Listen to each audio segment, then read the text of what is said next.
오늘의 사연 시작합니다. 안녕하세요. 작은 회사에 다니고 있는 대리입니다.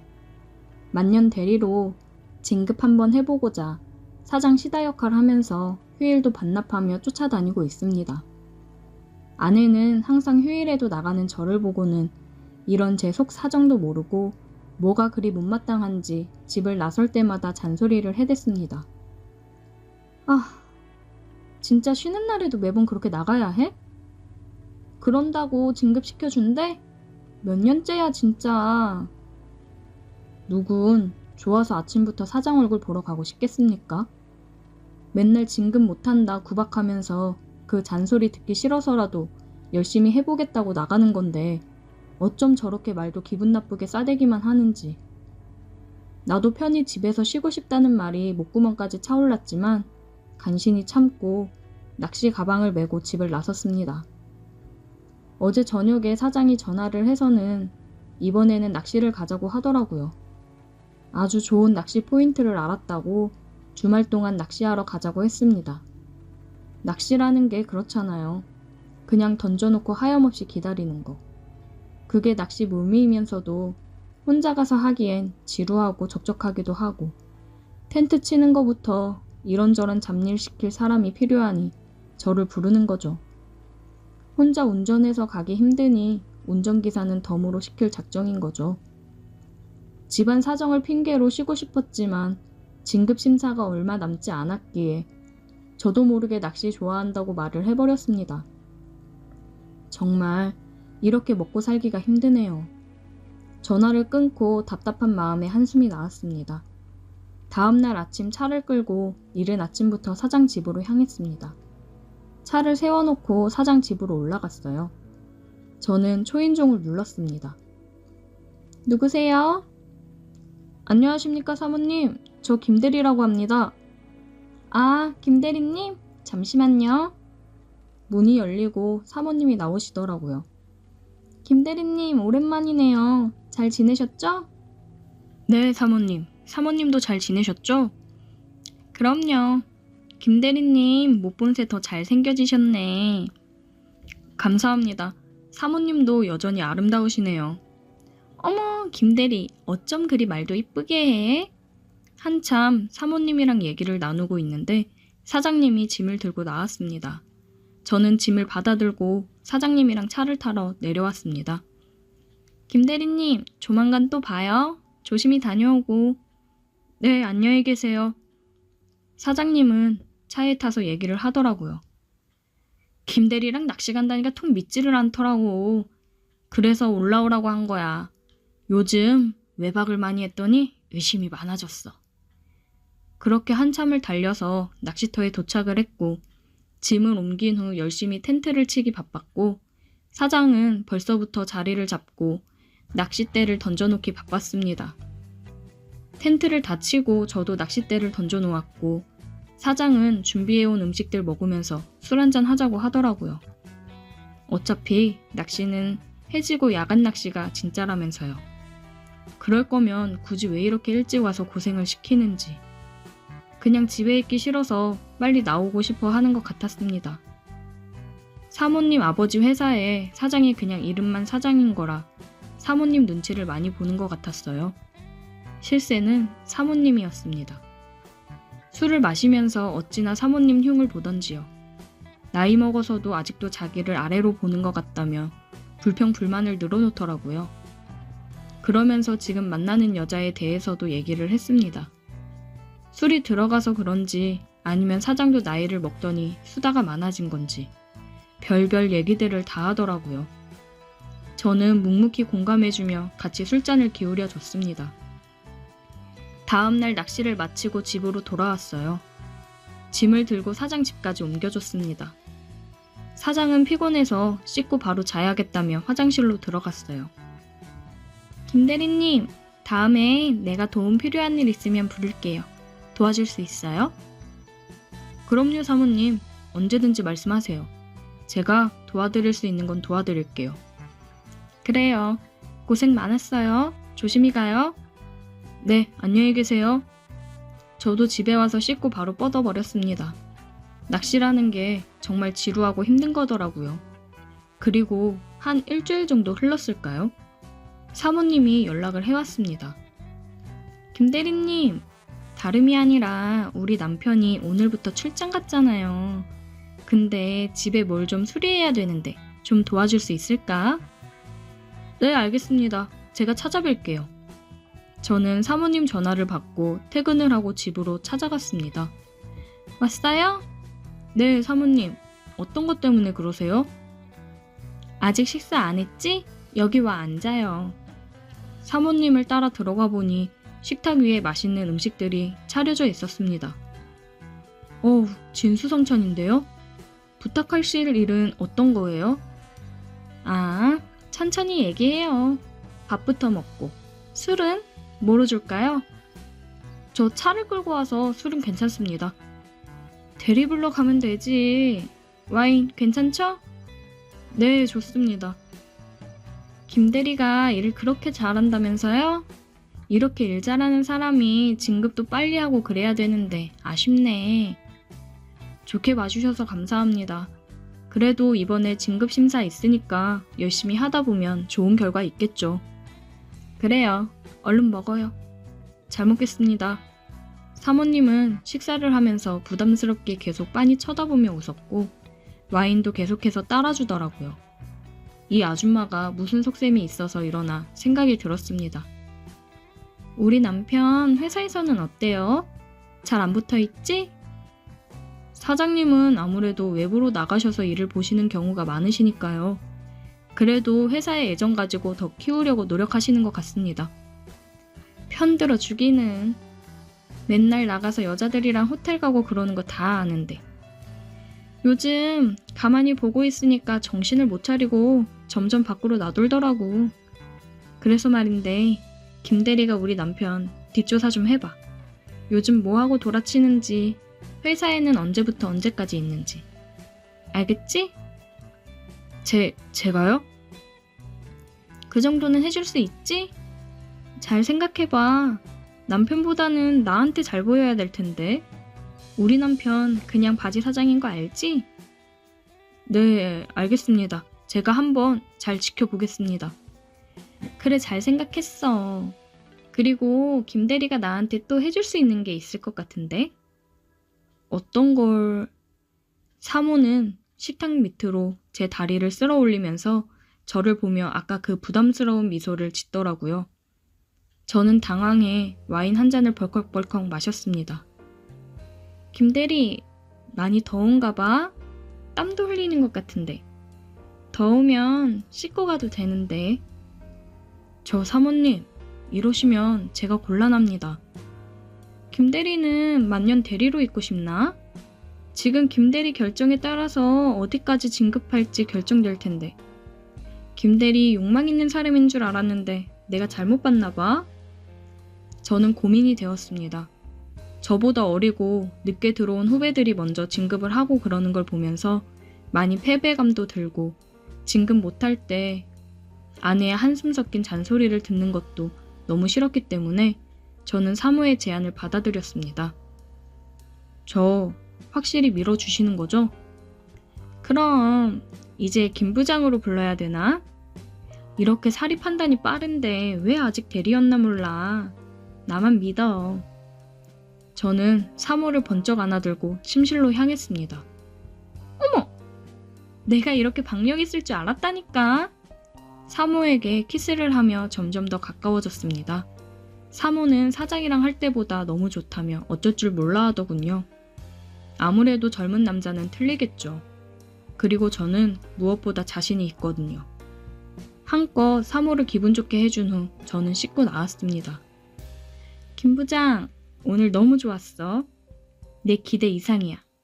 내가 부르면 또 와, 알겠지? 네, 사모님. 저도 너무 좋았습니다. 그럼 가볼게요. 집에 도착하니 아내는 저를 본 척만 척하며 또 늦게 들어왔다고 핀잔을 주더군요. 그런 아내에게 아무 말도 하고 싶지 않았습니다. 저는 바로 누워서 잠이 들었고 진급날만 기다리고 있었어요. 그 중간 사모는 계속 연락을 해왔고 저는 사모를 만족시키기 위해 최선을 다했습니다. 그리고 사모가 부탁했던 사장 뒷조사도 같이 했어요. 젊은 여자를 만나 아주 입이 귀에 걸려 좋아 죽더라고요. 두 부부 사이가 어찌 되건 간에 저는 진급도 하고 돈이나 많이 벌었으면 좋겠습니다.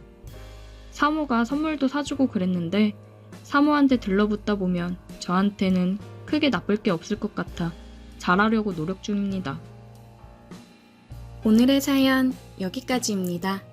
오늘도 들어주셔서 감사해요. 구독, 좋아요, 알림 설정 부탁드려요.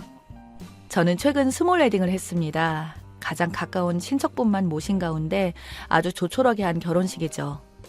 번잡한 시내 쪽 결혼식장보다 한강 변두리 쪽에 주차는 걱정도 없고 결혼식장의 그 복잡함과 사람 없는 조용한 결혼식을 했습니다. 남편과 결혼 전에 연애할 때 들린 바다가 경치가 좋아서 들렸던 레스토랑이었어요. 심플하게 주변과 어울리는 아름다움이 인상적이었던 곳이었습니다. 저희처럼 젊은 연인들이 데이트하기 딱 좋은 그런 곳이라서 단골들이 많이 찾는 곳인 것 같았어요. 형식과 틀에 박힌 결혼식이 싫었던 저는 남편과 결혼식을 이곳에서 하는 게 어떨까 하고 넌지시 물었는데 의외로 괜찮다고 하더군요. 그래서 그 길로 바로 사장님한테 곧바로 여쭤봤습니다. 그랬더니 식사비 포함해서 거기서 간단히 식을 올릴 수 있는 식장으로 세팅을 해주신다고 했습니다. 그리고 진행했었던 스몰 웨딩과 야외 결혼식 사진을 보여주셨는데 정말 마음에 들더군요. 서비스로 전문 사회도 봐주신다고 했습니다. 어차피 결혼식 때는 직장에 가장 가까운 사람들과 아주 친한 친구들만 초대할 예정이었고 지방에 사시는 가까운 친척들은 한 곳에 만나서 소형 버스로 이동하면 되는 거라 큰 불편함은 없을 듯 싶었습니다. 저의 친정 쪽은 아버지가 오래전에 돌아가셔서 아버지의 친구분들은 몇 분밖에 없었고 가까운 친척분들만 오실 예정이었죠. 반면에 남편 친구들과 직장 사람들은 따로 부르지 않아도 많이 올 것 같았는데 예비 신랑이었던 남편은 결혼식만큼은 제 뜻대로 해주고 싶다고 했습니다. 스몰 웨딩이라고 해서 결코 저렴한 결혼식은 아니었어요. 그냥 공장에서 찍어내는 듯한 결혼식장에서의 결혼이 아닐 뿐 좀 더 낭만적인 것이었죠. 화이트 로즈와 핑크 로즈가 섞인 장미꽃이 생화로 장식되었기 때문에 화려하고 아름다운 스몰 웨딩이었습니다. 그 흔한 웨딩드레스도 대여받지 않고 친구가 직접 선물로 제작해준 심플한 웨딩드레스를 입었어요. 그리고 떡칠하듯이 굉장히 뜨는 신부 화장이 싫어서 미용실에서 헤어스타일만 로코코풍으로 고데기로 말고 화장은 친구들이 직접 해줬어요. 그래서 더 의미가 있었어요. 식이 시작되기 전에 친구들이랑 사진 찍으면서 친척분들에게 인사도 드리고 있었습니다. 그런데 저만 치서 눈에 띄게 흰 원피스를 입고 있는 아가씨가 눈에 띄었어요. 예비 시누이였는데 얼마나 잔뜩 멋을 부리고 있는지 엄청 예쁘더라고요. 샵에 가서 30만 원짜리 화장도 받고 예쁜 옷도 대여받았다고 하더군요. 헤어스타일은 얼마나 공을 들였는지 머리 곳곳에 다이아몬드빛 헤어핀을 박아놓고 목에는 다이아몬드 목걸이와 귀걸이를 찰랑거리며 걸어오고 있었어요. 누가 보면 신부인 줄 알겠네 싶었습니다. 사람들의 시선이 느껴졌는지 기분이 좋아 보였어요. 정작 신부인 저는 목걸이나 귀걸이나 팔찌 등은 전혀 하지 않았는데 예비 시누이는 주렁주렁 화려하게 잘 차려입고 왔더라고요. 시누이는 저보다 2살 아래인데 스스로가 참 예쁘다고 생각하는 사람입니다. 그리고 다른 사람의 주목을 받고 싶어하는 성격이에요. 과하게 행동한다거나 눈에 띄는 옷차림 등으로 다른 사람들의 관심을 받고 싶어합니다. 얼굴도 여자인 제가 봐도 참 여성스럽고 예쁘고 키도 여자 평균 키보다 큰 편이고 날씬하기까지 합니다. 그래서인지 시누이는 비교적 자신 있는 외모로 다른 사람의 시선을 받고 싶어하는 욕구가 강한 듯이 보였습니다. 아마도 오늘 자기 오빠 결혼식인데도 불구하고 한 달 전부터 얼굴 마사지며 전신 마사지며 무엇을 입고 결혼식에 참석할지, 어떤 화장을 할지, 어떤 구두를 신을지 등등 고민 많이 했을 겁니다. 그동안 제가 봐왔던 시누이는 항상 그랬거든요. 아마도 신부보다도 더 돋보여서 다른 사람들의 시선을 독차지하고 싶었을 겁니다. 어서 오라고 반갑게 맞이하는 저를 힐끗 보더니 생각보다 너무 수수한 제 모습에 싱겁다는 듯한 표정이더군요. 그러더니 하는 말이 어이없었어요. 오늘은 신부가 아니라 내가 주인공이네. 라고 하면서요. 신부보다도 자신이 더 주목받고 있다는 말을 그런 식으로 하더라고요. 저는 그냥 웃어 넘겼습니다. 옆에서 신랑이던 남편이 헛소리하지 말고 저기 가서 얌전히 앉아있으라고 했는데 요리조리 제 드레스를 아래 위로 한번 훑어보고는 지나가더군요. 친구들이 그런 시누이를 보고는 시누이가 옆에 있어서 말은 하지 못하고 눈짓으로 뭐 저런 애가 있냐고 했어요. 시누이는 사람들이 쳐다보는 것은 자기가 신부보다 예쁘기 때문이라고 철석같이 믿고 있는 것 같았어요. 지나치게 자기애가 강한 편이었죠. 물론 예뻐서 쳐다보는 것도 있었지만 그것보다도 아무리 신랑 측 가족이라 하더라도 하객 복장이 아닌 흡사 신부 복장으로 화려하게 치장하고 나서 그게 이상해서 쳐다보는 것을 시누이는 깨닫지 못했습니다. 딱 봐도 흰 드레스 원피스에 화려한 목걸이, 치렁치렁한 귀걸이까지 조금 과한 복장이었죠. 식이 끝나고 가족 사진 찍을 때도 또 다시 자기가 주인공이라며 신부인 제 앞을 가로막고 중앙에 떡하니 서서는 다들 신부를 가리고 있다고 하니까 우스갯소리로 오늘은 누가 봐도 내가 주인공처럼 보이는데 중앙에 서야죠. 안 그래요? 하면서 자기가 중앙에 서고 신부인 저를 살짝 밀더군요. 어차피 사진 찍는 사람이 신랑 신부를 중심으로 찍는 건데 시누이 때문에 사람들이 인상을 찌푸리는데도 알아채지 못하더라고요. 저희 가족들이고 친척들이라서 이제 거침없이 오늘은 주인공은 나라면서 센터 자리를 포기하지 않더라고요. 형식적인 사진은 원치 않았기에 자연스럽게 찍어달라고만 했더니 제 결혼 사진은 사진마다 시누이가 가운데 떡하니 자리 잡고 있더군요. 그날 피로연 때 친구들이 시누이가 좀 이상하다고 하면서 욕을 했어요. 약간 나사가 빠진 듯이 사람이 부족해 보이더라고들 했습니다. 시누이에게 잘해주면 옳았구나 하고 머리 꼭대기에 올라갈 것 같다면서 조심하라고 이구동성으로 말하더군요. 아무튼 시누이가 주목받고 싶어 했는데 원하는 대로 된 것 같아 보였습니다. 인스타에도 막 따끈따끈한 사진들이 계속 올라오고 있었는데 정말 웃겼어요. 옷발로 식장을 점령하다 라는 제목으로 시누이 셀카 사진만 올라왔는데 신부인 저의 사진은 완전 꽂아 놓은 보릿자루 마냥 보여서 기분이 언짢았습니다. 이왕이면 인스타에 올라온 사진을 부모님도 볼 텐데 좀 그럴싸한 사진을 올려주면 안 되나 싶었어요. 마치 결혼식하는 신부보다 시누이 자신이 훨씬 이쁘고 아름다웠다는 것을 강조하려는 듯 대비된 모습의 사진만 올렸더라고요. 그런 시누이가 얄밉긴 하지만 상처가 많아서 자격지심 때문에 겉포장이 과한 편이라고 생각했습니다. 사실 시누이는 결혼을 한 번 한 적이 있어요. 비교적 이른 나이에 결혼을 한 거였는데 1년도 안 되어서 서로 헤어졌습니다. 혼인신고 전이라 지금은 처녀 행세를 하고 있어요. 시누이의 전 남편은 시누이보다 10살이나 많은 사람이어서 처음에 결혼한다고 했을 때 남편도 반대를 했었다고 들었어요. 세상 물정 모르는 시누이가 이래저래 속아서 결혼한 것 같기도 했고 아무래도 미심쩍었다고 하더군요. 아직 어린 나이니 좀 더 시간을 두고 결혼을 생각해보라고 했었는데 굳이 강행했다네요. 그 당시에 직장도 없었고 이곳저곳 알바를 하다가 결혼을 한 거라 취집이라 생각했던 것 같았습니다. 결혼작은 한 푼도 모으지 못하고 시부모님의 도움으로 결혼한 시누이는 막상 남편 돈으로 생활비를 받았으니 특별히 할 일도 없이 집에서 무료하게 쇼핑을 했다더군요. 그걸 못마땅하게 생각한 시어머니가 심하게 야단쳤는데 그때 시누이가 너무 스트레스를 받는 바람에 명품백과 화장품 그리고 비싼 주방 그릇들로 쇼핑을 왕창 해버렸답니다. 그 때문에 시누이 남편과 한바탕 크게 싸우게 되었고 시누이 남편은 시누이 카드를 정지를 시켰다네요. 그런 사실을 어찌 알고 시어머니가 남편도 없는 대낮에 쫓아왔답니다. 남편 신용카드로 정지 먹고 남편이 생활비도 주지 않겠다고 으름장을 놓고 있는 판국에 시어머니까지 와서 난리를 치고 있길래 너무 화가 난 나머지 시어머니를 때렸다네요. 당신 며느리이지 이제 당신 아들딸이 아니니까 잔소리 그만하라고 했답니다. 시누이 어머니가 완전 폭발하셨대요. 그때 상황은 안 봐도 비디오죠. 그래서 시누이 시어머니는 감히 시어머니한테 할 짓이냐며 그 자리에서 시누이 친정아버지에게 바로 전화를 걸어서 못된 딸 교육 다시 시켜서 보내라고 했다네요. 그런데 너무 어이없게도 친정아버지가 딸 편을 들어주는 게 아니었던 거죠. 시집간 딸이니 그쪽에서 알아서 가르쳐서 살든지 말든지 버리든지 알아서 해야죠. 다 키워서 보내놨더니 고장났다고 반품하는 건 받지 않습니다. 알아서들 하세요. 라고 하시면서 끊으셨답니다. 그러자 이번엔 시어머니가 경찰서에 신고했다네요. 시어머니는 어떠한 처벌보다도 이걸 기회로 해서 며느리 버르장머리를 고쳐볼까 하는 의도였던 것 같다고 했습니다. 영악한 시누이는 시어머니 때린 적이 없다고 발뺌을 했다네요. 오히려 시어머니에게 폭행을 당했다고 주장했답니다. 그날 저녁에 경찰서에 달려온 친정엄마와 시누이의 남편이 합세해서 집안 싸움으로 더욱 시끄러워지니 일단 집으로 돌아가라고 해서 시어머니와 시누이 엄마는 시누이 남편이 집에 모셔다 드리고 시누이와 시누이 남편은 집으로 돌아갔대요. 시누이와 어머니를 모셔다 드리고 온 시누이 남편이 그러더랍니다.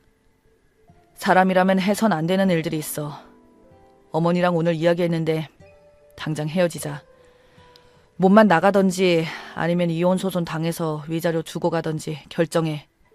라고 했답니다. 사실 혼인신고도 하지 않은 상태라서 합의 이혼이고 뭐고 없이 바로 헤어지면 남남이더라고요. 보수적이고 효자였던 시누이 남편은 절대 시누이와 살지 않겠다고 했고 더군다나 시누이 시어머니와 시누이를 더 이상 보고 싶지 않다고 했다네요. 이 말을 들은 시누이 친정엄마가 기가 막히다면서 도통 사정을 하면서 사돈을 달래봤지만 소용없었답니다. 할 수 없이 시누이가 시어머니를 찾아가서 무릎 꿇고 용서를 빌었지만 소용없다고 시누이 남편은 곧바로 살던 집을 부동산에 내놓더니 자기 짐을 다 빼서 시댁으로 들어가 버렸어요. 그렇게 허망하게 헤어진 후 몇 달이 지났는데 어느 백화점에서 일하고 있는 친구한테서 연락이 왔대요. 시누이와 헤어진 전 남편과 비슷한 사람을 봤다면서 사진을 찍어서 보내줬답니다. 시누 전 남편이 확실하더래요.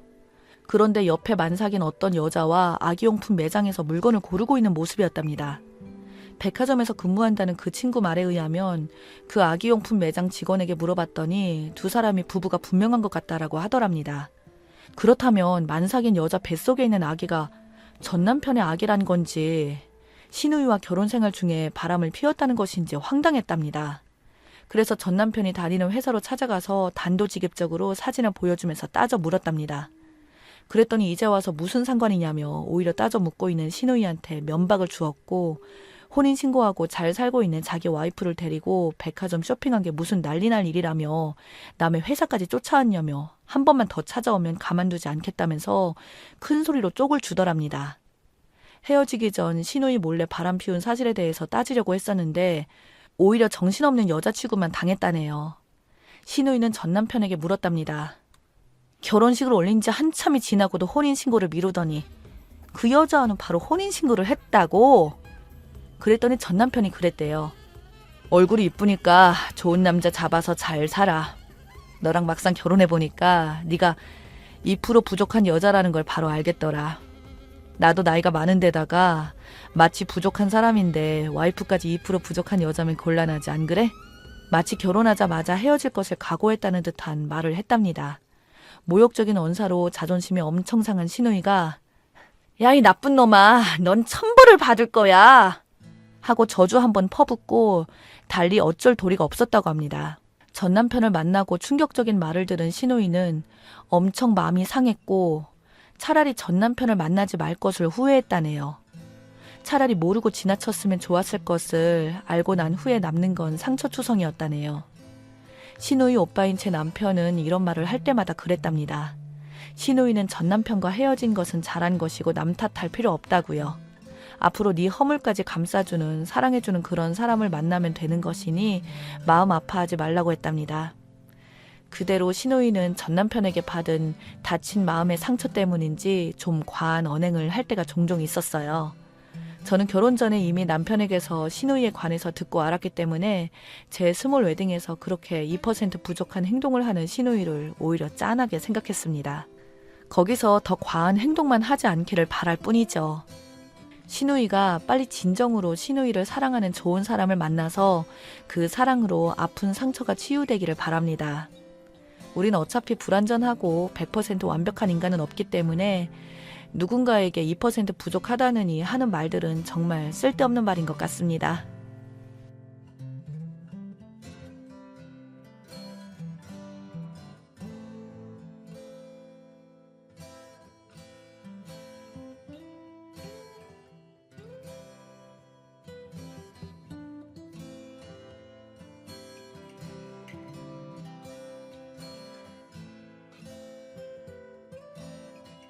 저는 공립학교의 교직원으로 일하고 있습니다. 위로는 오빠가 있고 저희 부모님 모두 다 돈 되는 사업이면 이것저것 하십니다. 전원주택 건설에서 분양하시고 수산물 도매 일도 하시기도 했는데 최근 부모님 건물에 세를 내었던 식당분께서 이전받아서 장어 전문 식당을 크게 운영하고 있습니다. 저는 미국에 있는 학교에서 4년제 대학을 졸업했고 곧바로 한국으로 돌아왔습니다. 사실 전 한국에서 공부를 잘 못했어요. 저희 부모님 기준에는 그랬었죠. 경제적으로 풍족했지만 공부에는 소질이 없었던 것이 불만이시다가 결국 미국 유학을 가라고 권하셨죠. 미국에서 혼자 적응해 가기가 정말 힘들었는데 나름 많이 노력했었고 감당할 수 있었던 것은 한인 유학생 첫 번째 남친이었습니다. 그도 저처럼 좀 있는 집 아들이었어요. 저희는 순수하게 좋아했고 거리낌 없이 사랑했습니다. 가까운 친구들 앞에서 커플 반지도 끼워주며 유난을 떨 만큼 친구들 사이에서도 알아주게 화려한 연애를 했었어요. 우리가 연애를 하고 있다는 사실을 저희 부모님만 모르셨지만 남친네 부모님은 알고 계셨어요. 남친의 부모님이 미국에 오셨을 때 실제로 뵈었었고 함께 시간도 보내기도 했는데 별 말씀이 없으셔서 저희들의 만남을 인정해 주신 줄 알았습니다. 그런데 그게 아니었어요. 어느 날 남친의 어머니가 저를 찾아와서 연애는 해도 좋으나 결혼은 허락할 수 없다고 경고하셨습니다. 사실 그때 남친과 결혼을 전제로 동거하고 있었으니까요. 남친 어머니는 이상적인 분이시니까 제가 마음에 들지 않는다고 단도직입적으로 말씀하셨고 좋은 며느리가 줄을 섰다면서 알아서 처신하라고 했어요. 만일 제가 고집을 피운다면 한국에 있는 저희 부모님께 동거 사실을 알릴 거라고 하고 남친의 경제적 지원을 단번에 끊어버리겠다고 하셨어요. 그렇게 좋아 죽고 못 살던 남친은 부모님의 반대에 쉽게 무릎을 꿇었어요. 헤어지는 게 서로 좋은 것 같다며 말했습니다. 저는 미국에서 삶의 터전을 잡고 싶었는데 충격을 받아서 한국으로 도망치듯이 돌아왔습니다. 남자친구와의 관계가 남친 부모님의 반대에 부딪힐 줄은 꿈에도 생각하지 못했기 때문에 자존감이 떨어지고 힘들었습니다. 미국에서 돌아온 제가 말수도 적어지고 특별히 하는 일 없이 방콕하다가 여행을 다니며 이리저리 돌아다니니 시간을 허비한다고 생각하신 저희 부모님의 간섭이 심해졌습니다. 그래서 지금 교직원으로 있으면서 혼자 독립을 했습니다. 해가 넘어가도록 만나는 사람이 없는 것 같으니 어머니가 조급해 하시면서 선을 보라고 하셨어요. 전부 사자 돌림이더라고요. 약사, 변호사, 의사 등등 여러 번 선을 봤습니다. 모두 제 맘에 안 들었어요. 키가 작아서 옷 입는 센스가 마음에 안 들어서 매너가 없어서 등등 핑계를 다 대면서 싫다고 했죠.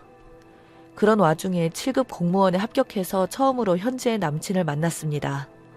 사실 첫인상이 너무 어리버리해서 놀랄 정도였어요. 그 흔한 동아리 모임 한 번 해본 적도 없고 국내 가까운 곳에 여행 한 번 가본 적도 없고 친구들과 어울려서 술 마실 줄도 모르고 집, 교회 그리고 학교 도서관만 알았던 친구였어요. 세상에 별 이런 사람도 다 있구나 하고 생각만 했어요. 세상 물정도 하나도 모르고 자기 관심사에만 집중하고 평범하지 않아서 어떻게 사회생활을 적응하려나 하고 갑갑하기만 했어요. 그래서 제가 옆에서 많이 도와주었습니다. 그랬더니 고맙다고 소박한 선물도 해주고 밥도 사주더라고요.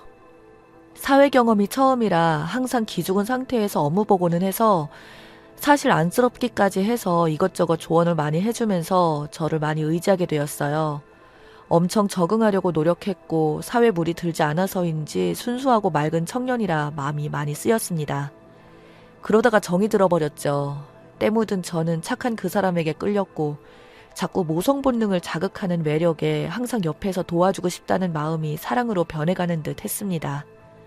이런 사람이라면 절대 배신하거나 신의를 저버리는 짓은 하지 않을 것 같다는 생각이 들었고 좋은 여자를 만나야 될 텐데 라고 뜬금없는 걱정까지 하게 되었고 신도시로 발령이 나게 되어서 매일 보지 못하게 되었는데 매일 서로 전화기를 붙들고 그날 새로운 환경에서 열심히 적응해가는 얘기를 들어가며 통화했습니다.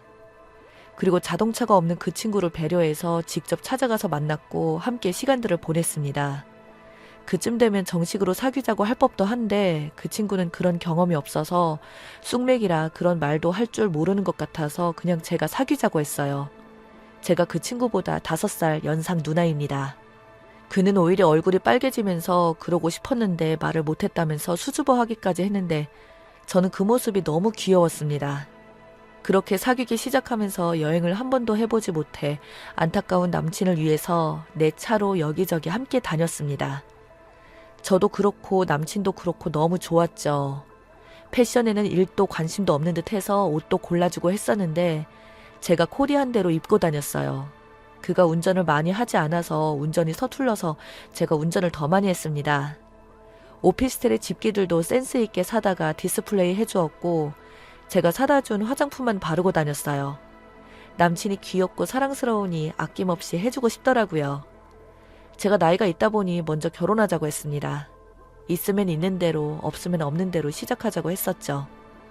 어느 날 저희 부모님께 인사를 시켜드렸더니 아주 마음에 들어 하셨어요. 35살에 남친을 데려왔다고 뜻밖이라고 놀라셨습니다. 그러나 남친 부모님은 제가 연상이라서 싫어하셨어요. 대놓고 싫은 소리는 하지 않으셨지만 얼굴이나 태도를 보면 바로 알아차리겠더라고요. 아마도 무슨 말씀을 하시지 않으신 것 같았는데 그래도 예비 시아버지 되실 분은 조금만 물으시더라고요. 저는 남친의 부모님 마음에 들기 위해서 남친과 자주 찾아뵈었습니다. 저희 엄마가 보내주신 선물도 드리고 해외에 다녀오면 선물 드리고 영양제며 홍삼이며 선물 공세를 했어요. 남친 말로는 예비 시어머니께서 제가 연상이라는 점에서 매우 실망하셔서 우시기까지 했다고 해서 걱정이 되었죠. 요즘 세상에 나이 차이가 무슨 상관이냐고 해도 5살 차이는 적은 것이 아니라고 생각했기에 각오는 하고 있었습니다. 그럴수록 더욱더 찾아뵈려고 했어요. 어떻게든 남친 부모님의 이쁨을 받고 결혼하고 싶었습니다. 남친 부모님도 아들이 처음 데려온 여자였고 결혼하고 싶다는데 굳이 말리고 싶진 않지만 당장 결혼을 서두르고 싶지 않다고 하셨다고 했습니다. 그러나 주말 남친과 아침 일찍 서둘러서 미리 준비해둔 예비 시부모님의 선물을 들고 댁에 내려갔습니다. 여느 때처럼 활기차게 어머님 아버님은 저희를 반기시나 했는데 아무도 나오지 않더니 저보다 2살 어린 남친 누나가 나와서 반기더라고요. 조금 표정이 어색해 보이는 게 이상했어요. 예비 시아버님은 안 계시고 예비 시어머님만 방에 계시다는데 아들이 왔다면서 안 내다보시고 이상하다 싶었죠. 그때 갑자기 안방문이 열리더니 저더러 잠깐 들어와서 얘기를 좀 하자고 하시는데 살짝 긴장이 되더군요. 표정이 평소와는 다르게 매우 화가 나 있는 것 같았는데 저와 연관이 있는 것 같았습니다. 남친이 안방에 들어가려고 하니까 못 들어오게 하고 저만 들어오라고 하셨어요. 남친도 의아해했죠. 남친 어머님은 싸늘한 표정으로 물으셨어요. 김영진이란 사람 알고 있냐고요. 저는 놀라서 말도 못하고 눈만 껌뻑거렸어요. 김영진은 미국에서 동거를 했던 전 남친 이름이었어요. 설마 그 사람을 말하는 건 아니겠지 하고 생각한 순간 남친 어머니가 뺨을 세차게 때리셨습니다. 수영이 다 알고 있었니?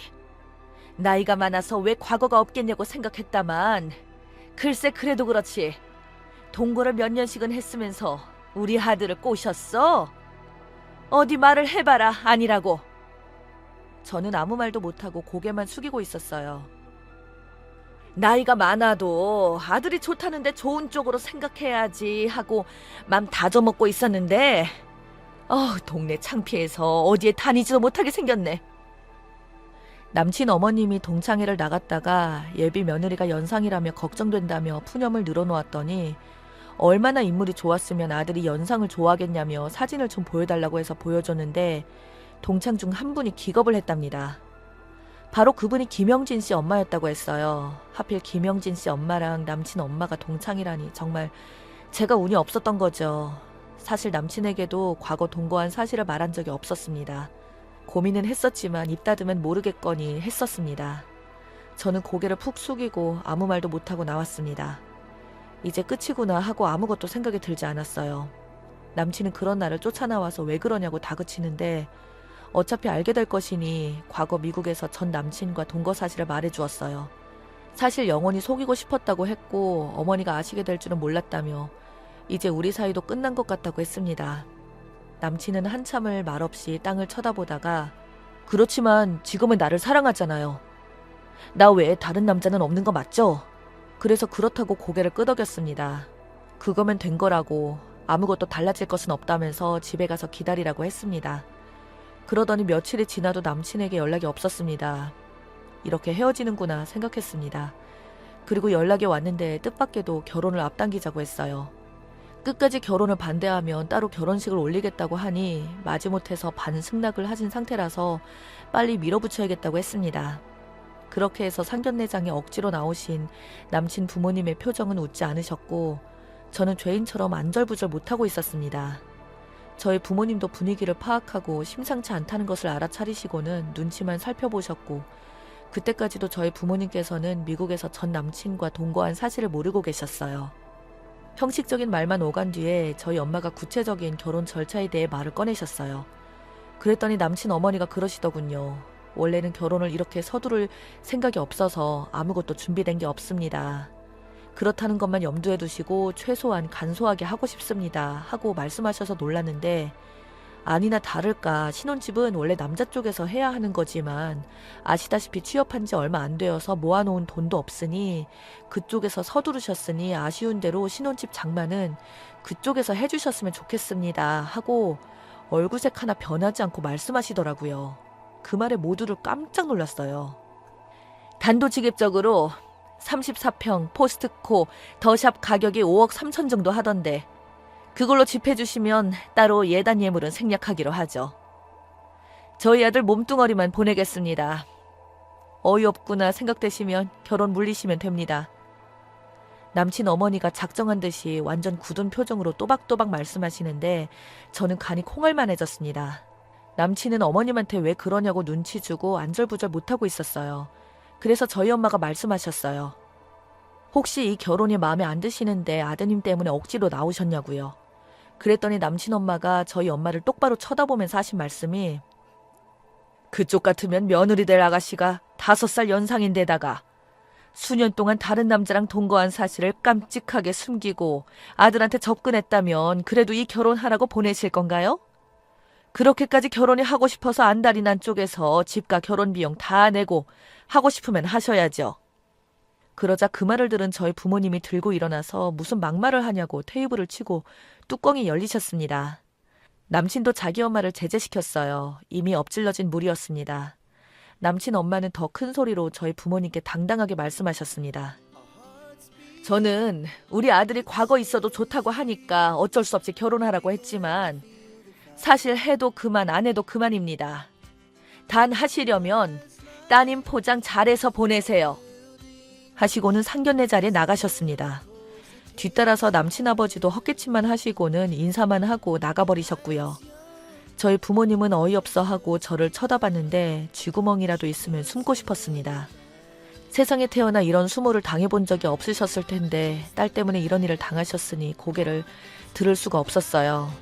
이렇게 해서 어이없이 상견례 자리에서 딸의 동거 사실을 알게 된 부모님은 오히려 화를 내지 않으셨습니다.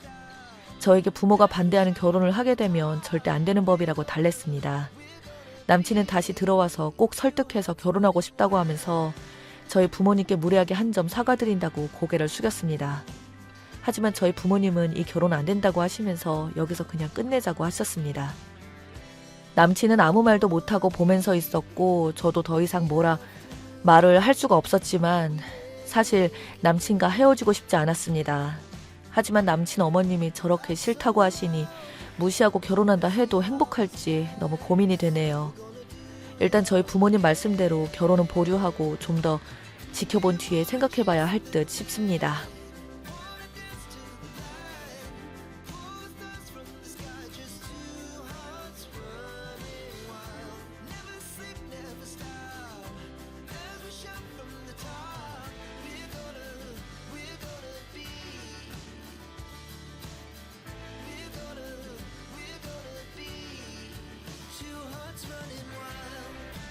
안녕하세요.